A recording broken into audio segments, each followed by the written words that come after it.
In 1966, a year before Scientology officially lost their tax-exempt status, L. Ron Hubbard had officially organized the Guardian's Office, which was a subgroup within Scientology that was specifically meant to carry out Operation Snow White. Now, the natural next question is, what is Operation Snow White? And bluntly put, it was Scientology's effort to remove any negative documentation about Scientology within the US government. Any document, any file, any report, anything within the US government that mentioned anything about Scientology that was even remotely negative, keep in mind, not even false, just remotely negative, was a target of Operation Snow White. And the goal was to have these files, documents, or reports stolen, destroyed, or at the very least, removed. And while this was happening officially in 1966, as early as 1960, L. Ron Hubbard was beginning to encourage members to take up jobs at the government, specifically as secretaries or bodyguards or janitors, any job that could get a member of Scientology within the United States government. Obviously, to exploit that power, but we'll get into that. Before Scientology was able to implant their own members into the United States government, they had to work with people that were already there. And that's where Michael Meisner and Gerald Wolfe come in. In 1973, both of these men worked for the IRS as typists, and they specifically worked in the Department of Religious Tax Exemption,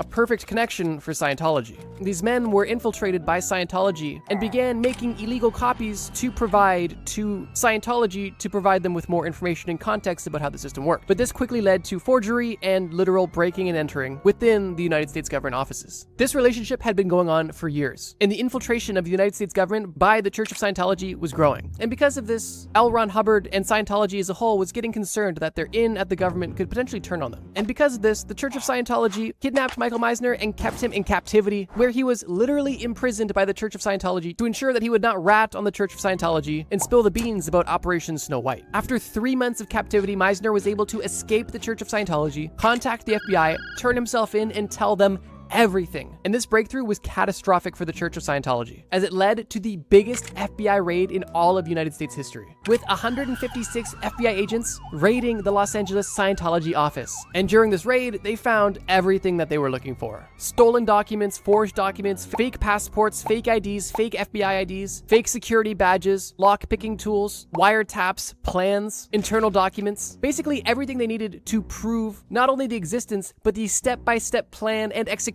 of Operation Snow